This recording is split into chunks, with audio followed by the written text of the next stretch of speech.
सारी तरक्की याफ्ता दुनिया में जो हेल्थ केयर सिस्टम होता है उसमें एक टर्म यूज़ की जाती है non compliance. Non compliance basically patient के उस बिहेवियर को शो करती है जिससे पता चलता है कि ये अपनी हेल्थ, अपनी डिज़ीज़, अपने मर्ज़ के बेस्ट इंटरेस्ट में नहीं सोच रहा, नहीं कर रहा। इनमें कुछ चीज़ें हैं जिन पे काबू पाया जा सकता है, पेशेंट को समझाया जा सकता है, और कुछ चीज़ें हैं जो कि आउट ऑफ कंट्रोल होती हैं। पाकिस्तान में नॉन कंप्लायंस का लफ्ज़ हम यूज़ ही नहीं कर सकते, क्योंकि पहली बात तो हमारा हेल्थ केयर ही उस लेवल का नहीं है कि हम सारा ब्लेम मरीज़ पे डाल दें। दूसरा, हमारे मरीज़ का एजुकेशन और इंटेलेक्चुअल लेवल, ये दोनों डिफरेंट चीज़ें हैं। मैं कभी बाद में आपको एक्सप्लेन करूँगा। हमारे पाकिस्तानी मरीज़ का भी एजुकेशन और इंटेलेक्चुअल लेवल इतना है ही नहीं कि उसको परसीव हो कि नॉन कंप्लायंस होती क्या है। हम क्योंकि अब तकरीबन सैकड़ों पेशेंट देख चुके हैं, जिनमें से हमारा फॉलो अप रेट तकरीबन 90-95% है, और बल्कि बहुत ही कम हमारे पेशेंट हैं जिन्होंने हमारे साथ बिल्कुल फॉलो अप ख़त्म कर दिया है। और क्योंकि हमारे पास ये एक्सपीरियंस है, और पर्टिकुलरली पेशेंट्स को मैं ऑलमोस्ट कंपेल करता हूँ कि आपने अपना फॉलो अप रखना है। मेरे पास पेशेंट का जो रिस्पॉन्स बिहेवियर है उसके बारे में बहुत ज़्यादा डेटा है, उसके पैटर्न क्लियर होते जा रहे हैं, और यही सारी इन्फॉर्मेशन मैं आज की वीडियो में आपसे शेयर करूंगा। और मैं आपको बताऊंगा कि हेल्थ केयर कैसे मरीज़ की नॉन कंप्लायंस को देखता है। वो छोटी छोटी चीज़ें जो कि मरीज़ इग्नोर कर देता है और बॉदर नहीं करता, वो कैसे उसकी इमेज बनाती हैं हेल्थ केयर पे और डॉक्टर की नज़र में। अस्सलाम वालेकुम, doctor Awais Zaka from expert counsel clinic of Lahore, अभी भी अपने ट्रैवल स्टूडियो से। और मुझे उम्मीद है कि या अगली एपिसोड या उससे अगली एपिसोड में पाकिस्तान अपने घर वाले या एक्सपर्ट कौंसल क्लिनिक वाले स्टूडियो से बनाऊंगा। ये video basically in other words मेरी शिकायतें हैं मरीज़ों के साथ। अब आप कह रहे होंगे कि ये पहला हेल्थ केयर है जो मरीज़ से शिकायतें कर रहा है। यूजुअली मरीज़ की शिकायतें होती हैं डॉक्टर और हेल्थ केयर के ख़िलाफ़, लेकिन चलें आप ये वाली साइड भी ज़रा टेस्ट करें। तो हमारे मरीज़ जो नॉन कंप्लायंस करते हैं, जो कि मैं चाहूँगा कि वो ना करें, अगर वो अपने हेल्थ और अपने मर्ज़ की बेहतरी चाहते हैं तो वो ये चीज़ें ना करें। सबसे पहला होता है डॉक्टर की बेसिक इंस्ट्रक्शंस ना फॉलो करना। उसमें पहले हम ले लेते हैं खुराक को। अब क्योंकि हेल्दी लाइफस्टाइल पे हमारे मेजॉरिटी डॉक्टर्स का बिल्कुल कोई फोकस है ही नहीं, कोई डिस्कस ही नहीं करता, तो ये हमारा पेशेंट के साथ एक बड़ा यूनिक सा एक्सपीरियंस है।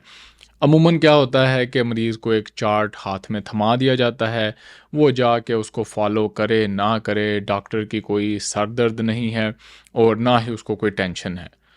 हमें क्योंकि मरीज़ के मर्ज़ की दर्द है, उसका एहसास है, हम उसके साथ ठीक ठाक किस्म का टाइम स्पेंड करते हैं उसी कंसल्टेशन विज़िट के दौरान, जिसका एक बड़ा हिस्सा फोकस होता है हेल्थ केयर पे, स्पेशली एक्सरसाइज, नींद पूरी करना, क्या खाना है, और सोशल मैनेजमेंट अपनी। अच्छा, अब इनमें से कुछ चीज़ें तो मुझे पता है मुश्किल हो जाती हैं, जिसमें अपने स्ट्रेस को मैनेज करना, अपनी सोशल लाइफ को हेल्दी तौर पे लेके चलना। लेकिन कुछ चीज़ें हैं जिन पे मैं बिल्कुल कंप्रोमाइज़ नहीं करता, जैसे वर्जिश ना करना। और जो मेरा मरीज़ वर्जिश नहीं करता, मैं उसको राइट ऑफ कर देता हूँ कि इसकी इम्प्रूवमेंट के चांसेस नहीं हैं, इसकी डिज़ीज़ ने वर्स होते जाना है, बस ये अपना टाइम पास कर रहा है। आज 5 दवाइयाँ, कल 6, अगले साल 8, और उसके बाद फिर बस। दूसरी बड़ी चीज़ जिसके मामले में मरीज़ मुझे बड़ा मायूस करते हैं, वो होता है उनका खाने वाली इंस्ट्रक्शंस को फ़ॉलो करने का पैटर्न। मेरा अगर 15 मिनट का विज़िट हो तो उसमें से 8-9 मिनट और अगर मेरा 30 मिनट वाला नए पेशेंट का विज़िट हो तो उसमें तकरीबन 15-17 मिनट मैं मरीज़ के साथ खाना बेहतर करने में स्पेंड करता हूँ कि उसने अपनी सेहत को कैसे बेहतर बनाना है, जिसमें बेसिक पॉइंट होता है कि होल फूड, हेल्दी फूड आपको बेहतर कैसे बनाती है।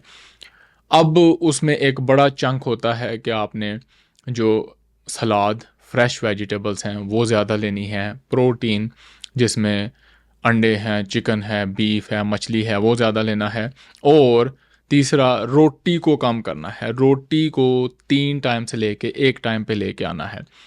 एग्ज़ैक्टली हफ़्ते के बाद जब हम क्रिएटिनिन रिपीट कराते हैं किडनी प्रोटेक्टिव दवाइयाँ स्टार्ट करके, तो मैं हमेशा ये क्वेश्चन पूछवा लेता हूँ अपने जूनियर डॉक्टर के ज़रिए कि आप रोटी कैसे खा रहे हैं?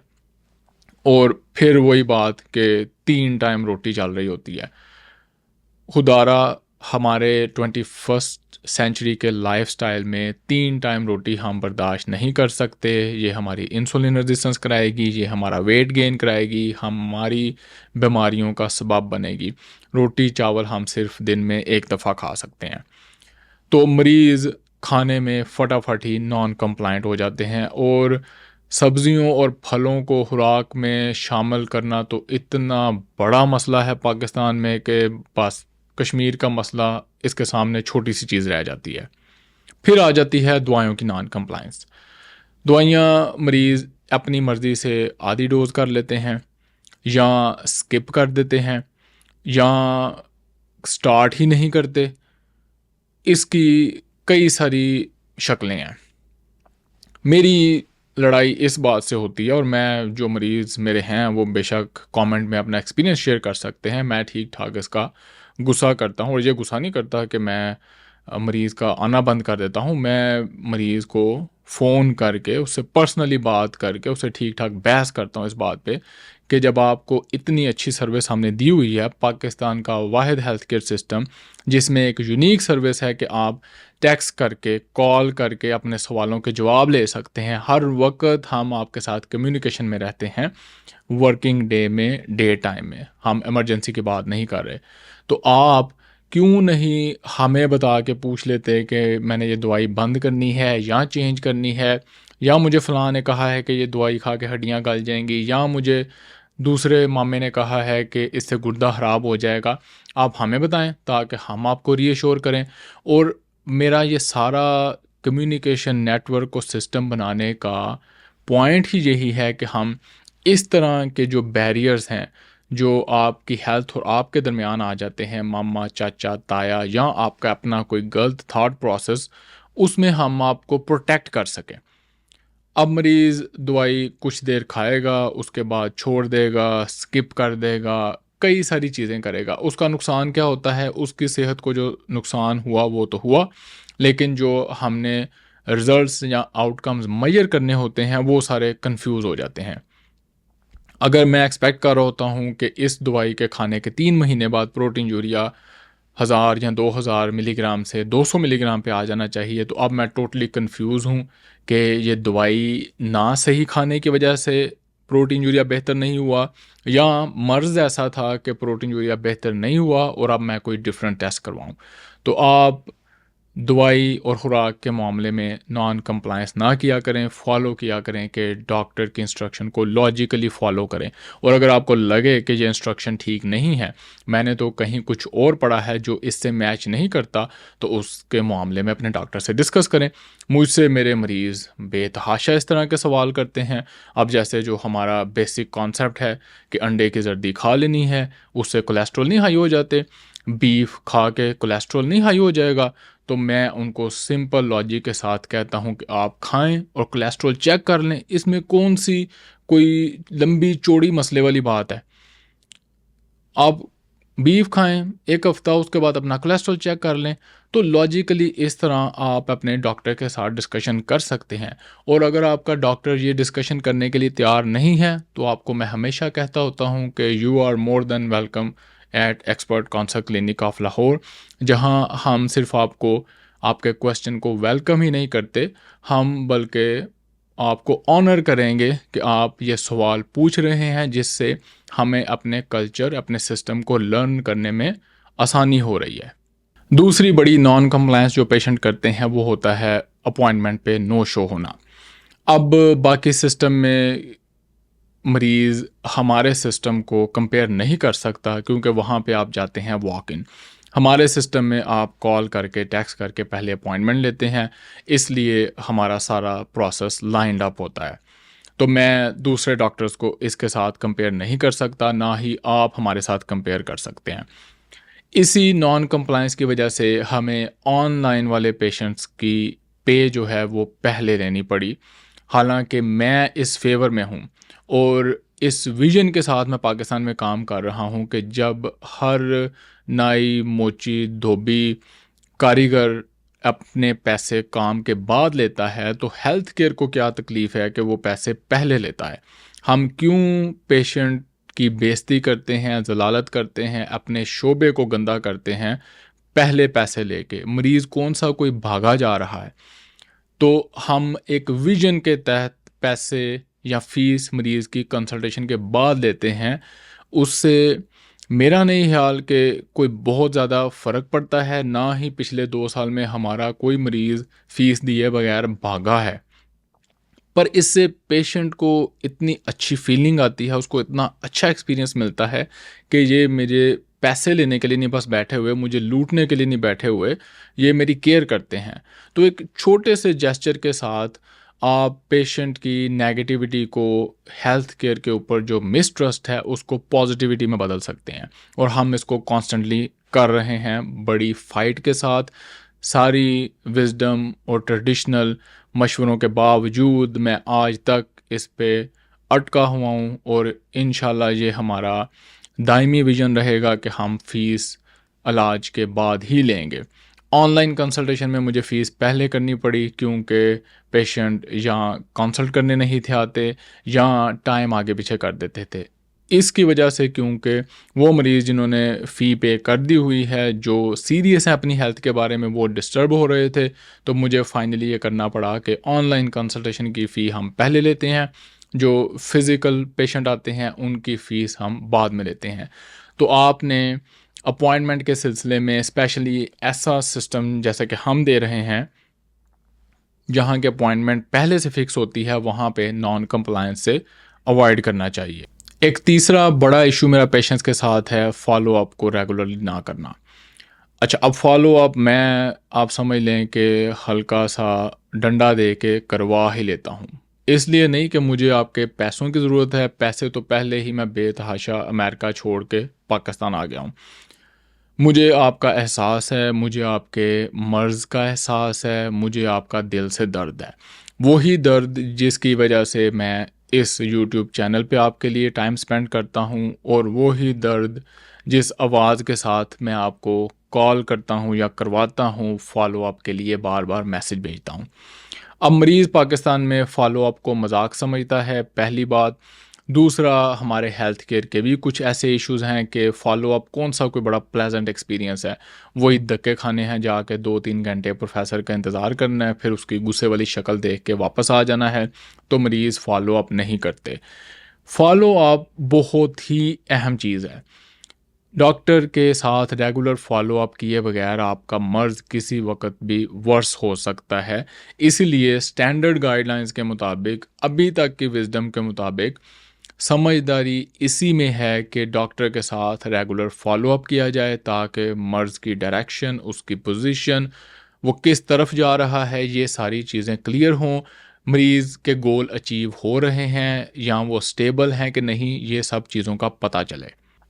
फ़ॉलो-अप के मामले में मैंने एक इम्प्रूवमेंट ये की थी कि मुझे बड़ा दुःख हुआ जब मैंने देखा कि नेफ्रोलॉजिस्ट पाकिस्तान में हर महीने फ़ॉलो-अप करवाते हैं और लगातार फ़ॉलो-अप करवाते हैं। स्टेज 3 किडनी डिज़ीज़ वाले पेशेंट के लिए ये इतना एक मज़ाकिया सी चीज़ है कि अब आपको अगर एज 35 पे स्टेज 3 हो गई है, तो आप क्या सारी उम्र हर महीने टेस्ट भी कराएँगे और फ़ॉलो-अप भी करेंगे? Totally absurd. तो मैं इसको ज़्यादा रेगुलराइज़ करने की कोशिश कर रहा हूँ कि जो बड़ा स्टेबल किडनी डिज़ीज़ का पेशेंट है, उसका साल में 3 दफ़ा हर 4 महीने के बाद, क्योंकि अगर हम इसको 6 महीने पे लेके जाएँ तो मसला बढ़ सकता है, पेशेंट अपना नॉन कंप्लायंट हो सकता है। अगर हम इसको क्लोज़ करके 1 महीने पे लेके आएँ तो वही ज़्यादती हो जाएगी। इसलिए बड़ा एवरेज सा अच्छा टाइम स्टेज 3 सीकेडी पेशेंट के लिए होता है तकरीबन 4 महीने, अनलेस के उसको साथ कोई और बुरा मर्ज़ ना हो, जैसे कि बड़ी पुअर डायबिटीज़ या बहुत बुरा हार्ट फेलियर। जो स्टेज 4 और 5 के पेशेंट होते हैं, उनका सिनेरियो डिफरेंट होता है, क्योंकि उनकी डिज़ीज़ बड़ी कॉम्प्लेक्स हो चुकी होती है। उनके ब्लड प्रेशर, शुगर और पैरामीटर्स को मेंटेन करना इतना आसान नहीं होता, इसलिए उनको हर महीने भी बाज़ औक़ात फ़ॉलो-अप चाहिए होता है, और वो इसलिए चाहिए होता है कि इनका ड्यूरेशन यूजुअली शॉर्ट ही होता है, और जितना क्लोज़ली इनको मॉनिटर किया जाए उतना ही अच्छा होता है। इसलिए मैं हमेशा आपको रिकमेंड करता हूँ कि हेल्दी लाइफ़स्टाइल के साथ अपने मर्ज़ को जितना अच्छा आप लेके चलें, जितना जल्दी उसको पकड़ लें, उसको रोक लें, इवन बेटर के होने ही ना दें, उतनी ही आपकी ज़िंदगी सस्ती और आसान रहेगी। जब एक दफ़ा मर्ज़ हो जाएगा, तो अब डॉक्टर के भी हाथ में नहीं है कि वो आपको कैसे कम से कम पैसों में लेके चले, क्योंकि उसने तो आपको हर महीने देखना है, आपके लिए ज़रूरी है, और ज़ाहिर बात है डॉक्टर ने जब देखना है, अपना टाइम लगाना है, तो उसने अपनी फ़ीस भी लेनी है। तो ये सेगमेंट आपके हाथ में भी है कि अपने मर्ज़ को बेहतर तरीके से मैनेज करके उसको वर्स होने से बचाएँ। तो फ़ॉलो-अप को रेगुलर लेके रखने से आपके मर्ज़ के बढ़ने की रफ़्तार कम हो सकती है, आपकी सेहत ओवरऑल अच्छी रह सकती है। इसको बाकी सारे हेल्दी लाइफ़स्टाइल और मैनेजमेंट के साथ एक छोटी-सी इन्वेस्टमेंट समझा करें कि फॉर एग्ज़ाम्पल एक डॉक्टर है, उसकी 5,000 फ़ीस है और साल में आप 3 दफ़ा उसको दिखाते हैं, हर 4 माह बाद टोटल 15,000 बनता है। पाकिस्तान के पैसों के क्राइटेरिया के हिसाब से ये आपकी कुछ भी इन्वेस्टमेंट नहीं है, और आपकी सेहत इतनी अच्छी रह सकती है, और क्योंकि जब सेहत है तो वही दौलत है।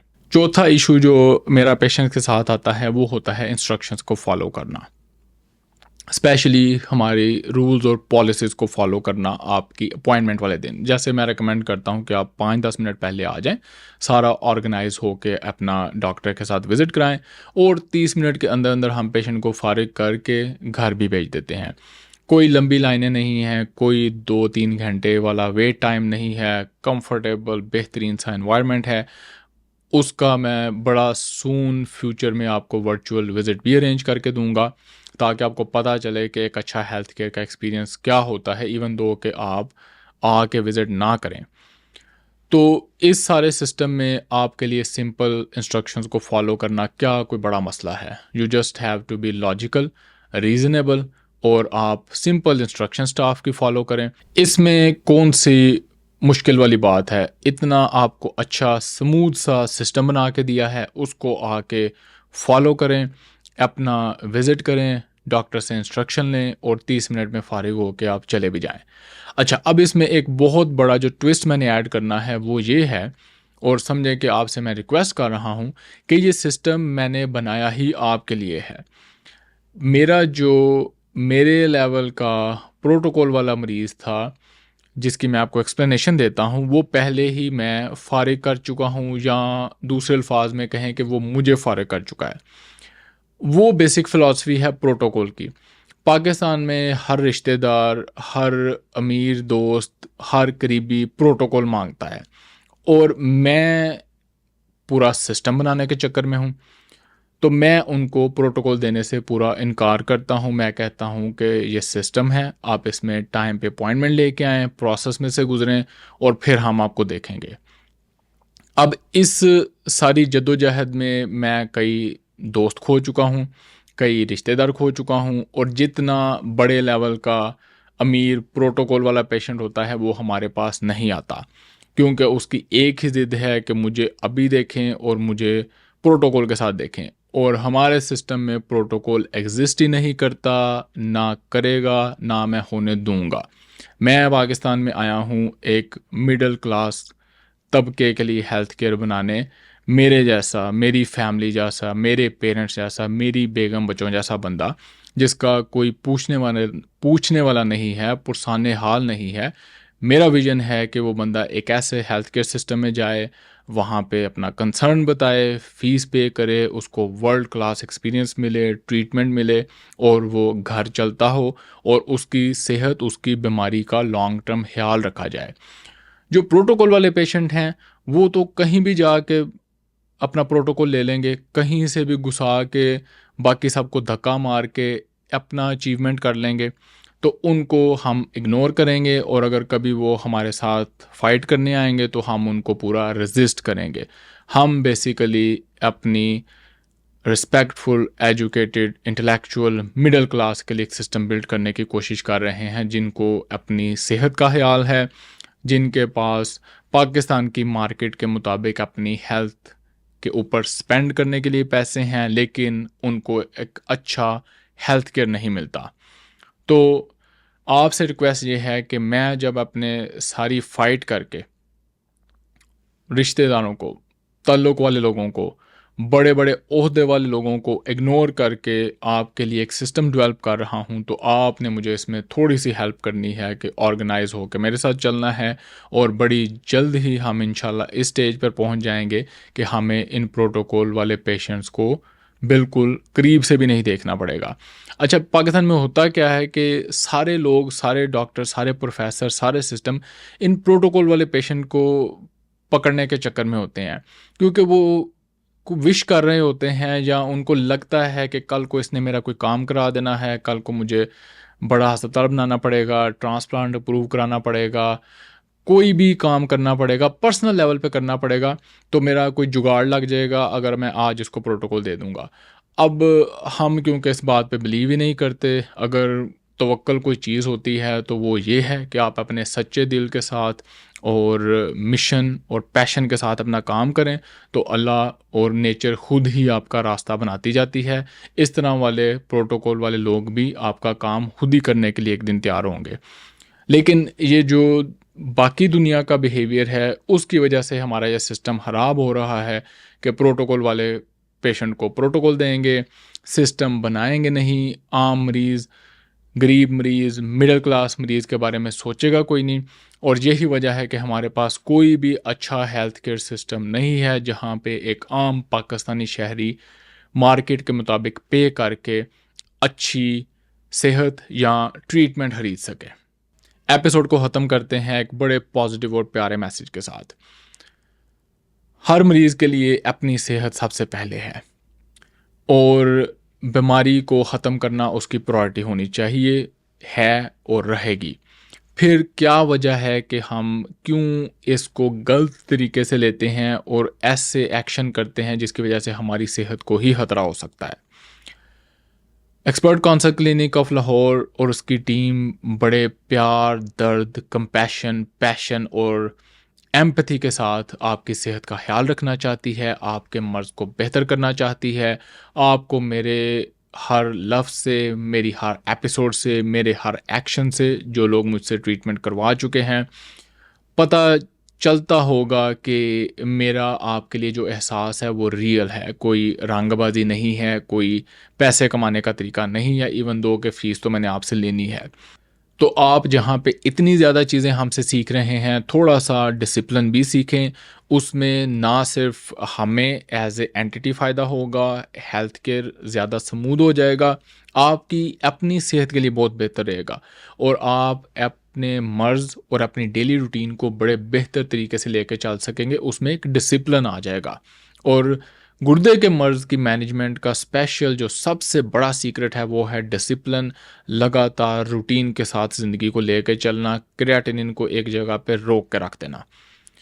मुझे आपसे बड़ी उम्मीद है कि आप आहिस्ता-आहिस्ता नॉन कंप्लायंस से वापस आके कंप्लायंस की तरफ आएँगे, अपनी लाइफ़ को, अपनी डिज़ीज़ को, अपनी सेहत को बेहतर करेंगे और अपना एक्सपीरियंस हमारे साथ शेयर करते रहेंगे। जो पेशेंट हमारे साथ फ़ॉलो अप करते हैं, मैं उनसे रिक्वेस्ट करूँगा कि अपना एक्सपीरियंस शेयर करें, टेस्टिमोनियल दें कि कैसे हम मरीज़ों को साथ लेके चलते हैं, कैसे उनका एहसास करते हैं, ताकि दूसरे व्यूअर्स को इन बातों की वैल्यू हो। बेशक आप मुझे दिखा रहे हों, मेरे क्लिनिक में किसी और डॉक्टर को दिखा रहे हों या पाकिस्तान में कहीं किसी भी डॉक्टर को दिखा रहे हों, आपने कंप्लायंस के साथ चल के डॉक्टर की इंस्ट्रक्शन को फॉलो करना है, हेल्दी लाइफस्टाइल को फॉलो करना है और अपनी सेहत को बेहतर बनाना है। मुलाकात होगी अगली वीडियो में। आपके ओपिनियन का इंतज़ार रहेगा। अल्लाह हाफ़िज़।